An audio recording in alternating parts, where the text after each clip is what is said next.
Picture this, you're sitting at your kitchen table, a stack of bills towering in front of you like a paper Mount Everest.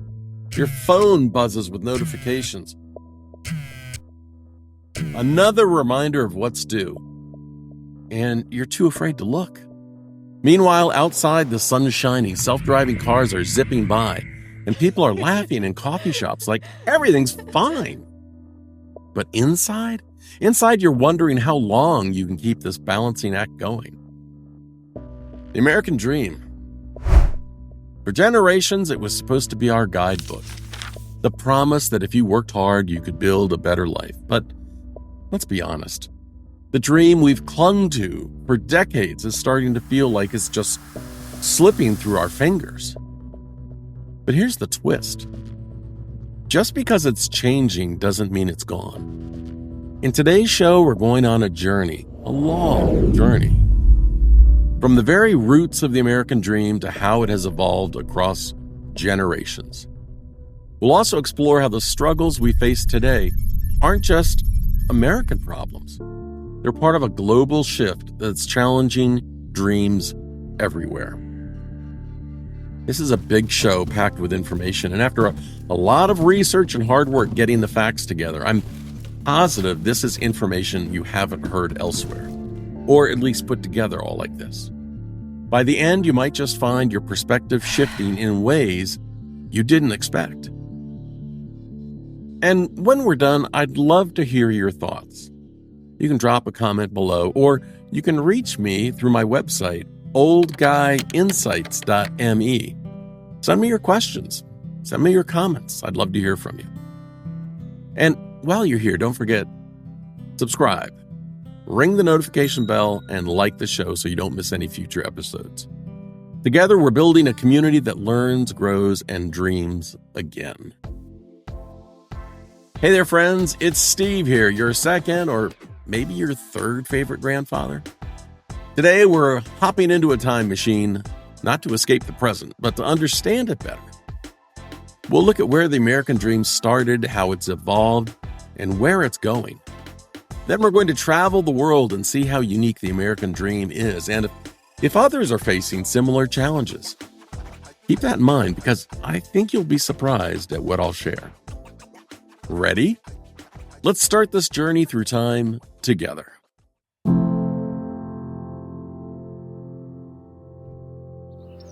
Let me take you to 1776. Meet Ezekiel Harper. He's a farmer who's part of a ragtag group of colonists, dreaming of independence. Ezekiel doesn't want riches or fame. His American dream is simpler. He wants to own a piece of land, feed his family, and maybe, just maybe, leave something better for his kids. But life back then, it was rough. Ezekiel spent his days plowing fields with an ox, his nights stitching worn clothes by candlelight. If he wanted water, he hauled it from a well or the creek. And if he got sick, his options were a prayer and a poultice. Imagine Ezekiel pausing by that creek one evening. He catches a glimpse of his reflection in the water. And he wonders if all this backbreaking labor will amount to anything. Will my children live a better life than me? Or will they struggle just like I do? Fast forward to today, Ezekiel steps into your living room. He sees you flip a light switch, grab a cold drink from the fridge, and scroll through your phone. His jaw drops. Wait, you mean you don't have to chop wood for light? You don't have to salt your meat to keep it from spoiling? And this little box shows pictures that move? Incredible! He'd marvel at medicine too. Vaccines, surgeries, and pills that cure illnesses his neighbors die from. Did you know that smallpox, a disease that killed millions in Ezekiel's time, was eradicated globally by 1980? But Ezekiel might also notice the cracks. He'd see the pressure we're under, the constant grind to stay afloat, and wonder, have we traded one kind of struggle for another?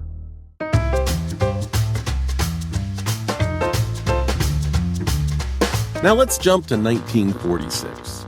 Meet Betty. Betty Johnson is a homemaker who's just moved into a brand new suburban home with her husband, a World War II veteran. Thanks to the GI Bill, they've managed to buy their house with a small down payment, something their parents could only dream of. For Betty, the American dream feels real. She has a white picket fence, a shiny new refrigerator, a husband with a steady job at the local factory.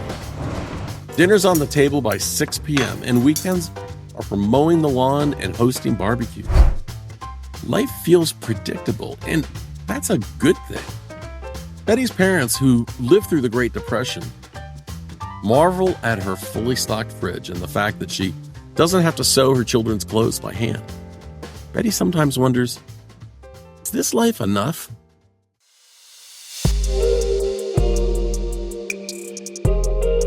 Now let's leap forward to 2025. Meet Emma Davis, a software engineer who just spent the morning stuck in traffic, rumbling at every red light. Later, she vented about her slow internet during a work call, and last night, she lay awake worrying about how she'd ever afford a down payment for a house. Emma has a decent job and a nice apartment, but she feels like she's running on a treadmill, only it speeds up all the time. When she learns about Betty's life, she's shocked. Wait, you bought a house on one income? And groceries were how much? Later that night, she gets a notification. Her rent is going up by another $200 next month. She tosses her phone aside. How is this sustainable? But then Emma looks at Ezekiel's time and remembers how far we've come. Look, I might complain about grocery prices, but at least I'm not hauling water or plowing fields, and even Betty would have been amazed at today's options.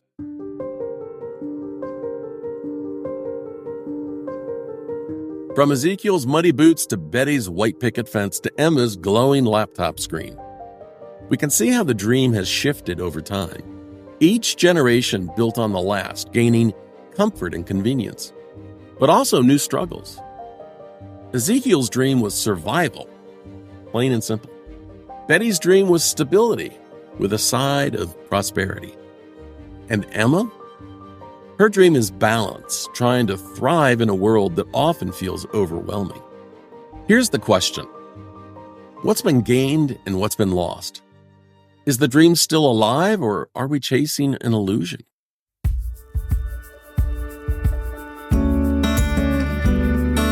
Let's face it, buying a home might feel like winning the lottery. Grocery bills can make you sweat. And the cost of higher education, it's practically a second mortgage. So if the old American dream is slipping away, what does the new one look like? Maybe it's simpler. A rented apartment filled with laughter and love beats a lonely mansion with magazine-worthy landscaping and designer window treatments any day. I've seen it firsthand. Growing up, I visited homes that looked like they were plucked straight out of a magazine cover, only to find the families inside living on lawn chairs and sleeping on air mattresses. Well, the truth is, any dream you chase to impress others is often an illusion only to impress yourself. The new dream might not be about ownership, but about enrichment. Owning your time, investing in your passions, and building meaningful relationships. I mean, picture this. An evening spent cooking dinner with friends in a small but cozy kitchen, laughter echoing down the hall, instead of stressing over a mortgage payment that you can barely make. The happiness roadmap for 2025 starts with shifting expectations. It's not about giving up, it's about choosing a dream that fits your life, not the other way around.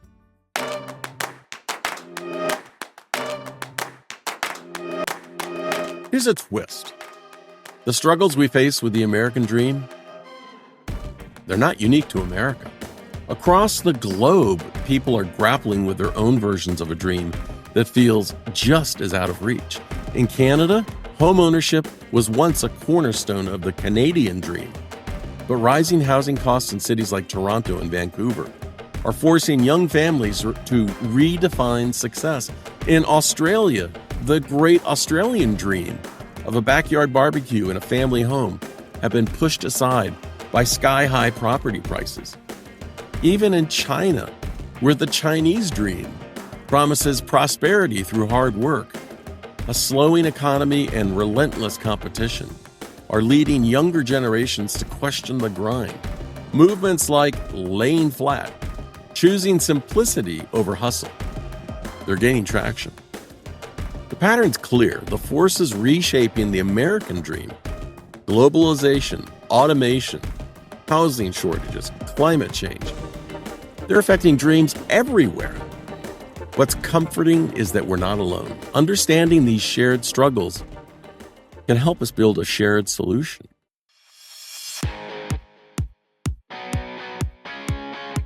All right, quick time out here. It's me, your friendly editor, popping in from the future. As I was reviewing this segment that you're about to see, a little alarm went off in my head saying, hey, someone might take this as an endorsement of illegal immigration. Let me be perfectly clear and clear that up faster than you can say misinterpretation. That is not my position. I'm not in favor of illegal immigration. That being said, I'm also not in favor of blaming people for things they didn't cause, like pointing at the dog when the cat knocked over the vase. My focus here is on the shifting American dream. And I've always believed that if we got the facts, we can make better, smarter decisions. Facts beat fear every time. And now, let's return to your regularly scheduled programming, where I promise not to overthink things, at least for the next 30 seconds.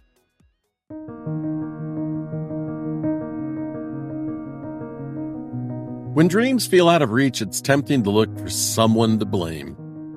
In many countries, immigration has become the scapegoat, not just in America. In the U.S., some claim that immigrants take our jobs, overburden public services. But in reality, immigrants often fill labor gaps, pay billions in taxes, and create businesses that drive the economy. The real culprits, like automation and corporate consolidation, they're less visible, but they're far more impactful. This isn't just an American issue. In the UK, immigration was a central issue in the Brexit debate. In Germany, the 2015 migrant crisis sparked fears about welfare and jobs. But across the board, the evidence is clear. Immigration isn't the root of the problem. The challenges we face, housing shortages, wage stagnation, and rising costs, are driven by global forces, not open borders. Blaming immigration distracts us from tackling the real issues. The solution lies in addressing systemic problems, not scapegoating our neighbors.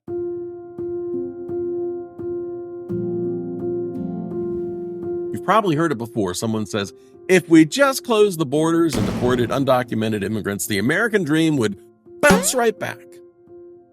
It's a simple solution that sounds appealing at first, but let's dig into it. What would actually happen if we went down that road? First, think about jobs. Immigrants, especially undocumented ones, are often doing the work that keeps this country running. The jobs that many people don't want to take. Farming, caregiving, construction. These industries depend on immigrant labor, and without them, what happens? You'd start to see labor shortages, crops rotting in fields, and costs skyrocketing at the grocery store. The dream of cheap, abundant food? Gone. Then there's housing. Some folks like to claim that immigrants are driving up the cost of rent or homeownership. Let's be real. The housing crisis is much bigger than immigration. We've got zoning laws that make it hard to build affordable homes, and corporate investors snatching up properties to turn a profit. Deporting millions of people wouldn't magically make rent affordable. It might even leave some neighborhoods emptier without actually solving deeper problems. And let's talk about the workforce. America, like many countries, has a declining birth rate. Fewer kids are being born, and it means fewer workers will support our aging population. Immigrants help keep the economy moving forward. They're not just taking jobs, they're keeping industries alive. Shrinking the workforce doesn't restore the dream, it makes it harder for everyone. And here's the kicker. Deporting immigrants doesn't touch the real issues. Automation is still replacing jobs. Wages are still stagnant because of corporate practices, not immigration. And housing is still unaffordable because we haven't addressed the systems keeping it that way. Closing borders? It's a distraction from the hard work of fixing what's actually broken. So, would shutting the doors to immigration restore the American dream? The facts just don't back that up. The truth is, the dream we're trying to save isn't slipping away because of people crossing our borders. It's slipping because the rules of the game have changed. And to win, we have to change with them.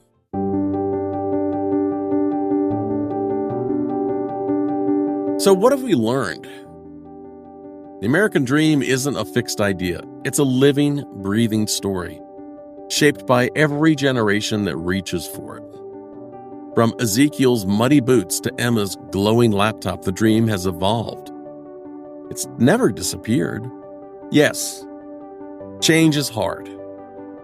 It's easy to feel like something's been stolen from us. But holding on to anger won't build a new dream. Letting go of what's gone gives us some room to create something better. The dream isn't about impressing others with what we own, what we have, what we can buy. It's about finding fulfillment in what we build, share, and experience. It's about redefining success to fit today's reality and tomorrow's possibilities. Think of it like this. The American dream is a mosaic. Every generation adds some of its pieces. Some bright, some rough, but together they create something beautiful. The canvas might look different now, but the brush is still in our hands. And as we move forward, remember this. You're not alone in this journey. The challenges we face are shared across the globe, but so are the opportunities to dream again. If this show shifted your perspective, tell me about it. Drop me a comment below, or email me your question or suggestions for an upcoming show. You can reach me through my website, OldGuyInsights.me. It's me.